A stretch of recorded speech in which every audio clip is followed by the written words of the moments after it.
Shalom, shalom, shalom famille. Que Dieu nous bénisse ce matin et que sa grâce nous soit multipliée au nom de Jésus. C'est avec vous, la servante de Dieu Bénédicte Coco, pour cette dévotion matinale. Je vais m'appuyer sur Naoum 1 à partir de son verset 6 à 7.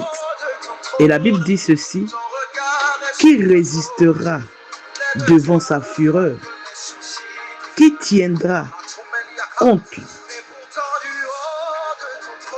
son ardente colère? Sa fureur se répand comme le feu et les rochers se brisent devant lui. À son verset 7, l'Éternel est bon, il est un refuge au jour de la détresse. Il connaît ceux qui se confient en lui. L'Éternel est un Dieu grand, effectivement, et bon. Et il connaît tous ceux qui se confient à lui. On a bien vu au verset 1, la Bible qui dit: qui résistera devant sa fureur? Penses-tu que devant la fureur de Dieu, penses-tu que devant la fureur de ton Créateur, le sorcier peut tenir?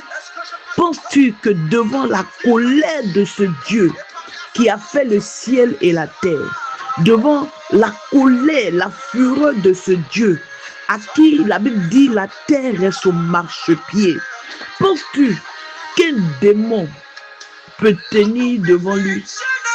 Quelle est la situation que tu traverses qui te fait trembler et tu penses que cela est au-dessus de toi? Ok, cela peut être au-dessus de toi, mais cela n'est pas au-dessus de ton Créateur. Or, la Bible dit qu'il t'a fait à son image et à sa ressemblance. Et ce Dieu-là ne permettra pas que ton pied chancelle. Peu importe l'épreuve qui viendra devant toi, sache que ce Dieu-là a tout planifié pour ta victoire. Lui, il a tout orchestré pour ta victoire. C'est pour cela que quand tu pries, tu penses que tu es seul, mais tu n'es pas seul. Il y a une armée d'anges avec toi pour le combat. Il y a une armée d'anges avec toi face au combat. C'est pour cela que le plus souvent, tu peux avoir des difficultés et tu ne comprends pas. Cela finit seul comme par magie. Je dis toujours, lorsque nous dormons, regardons, on ne connaissait même pas le processus par lequel nous passons pour nous réveiller. Mais c'est la puissance de Dieu. Ce Dieu-là n'a pas son semblable, mon frère. Ce Dieu-là voit ta souffrance. Ce Dieu-là voit ton chagrin. Il voit ta douleur. Ce Dieu-là sait que tu es malade. Ce Dieu-là sait que tu n'as pas d'emploi.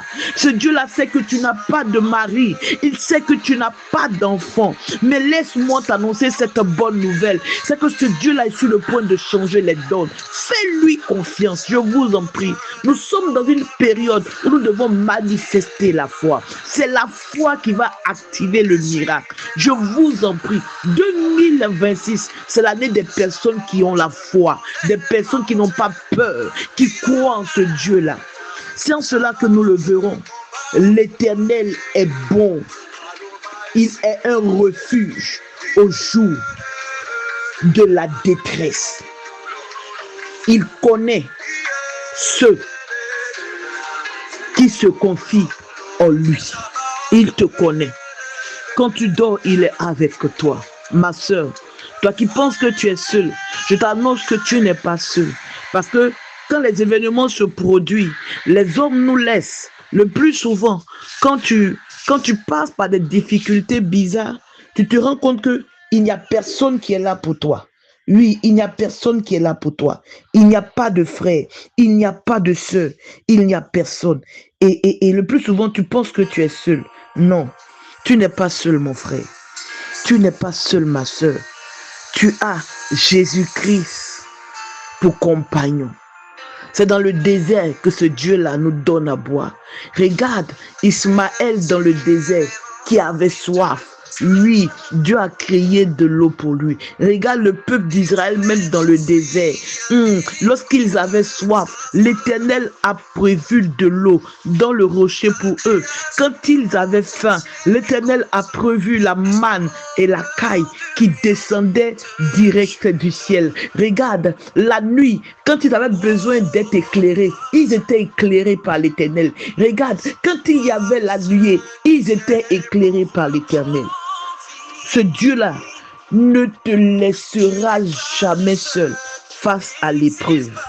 Fais-lui confiance. Job a compris cela. Il a compris qu'il n'était pas seul. Job, le secret de la victoire de Job, c'est que Job a compris qu'il n'était pas seul. Il était avec le Dieu de toute possibilité. C'est pour cela qu'il n'avait pas peur que ses amis le quittent. Il n'avait pas peur que même son épouse le quitte.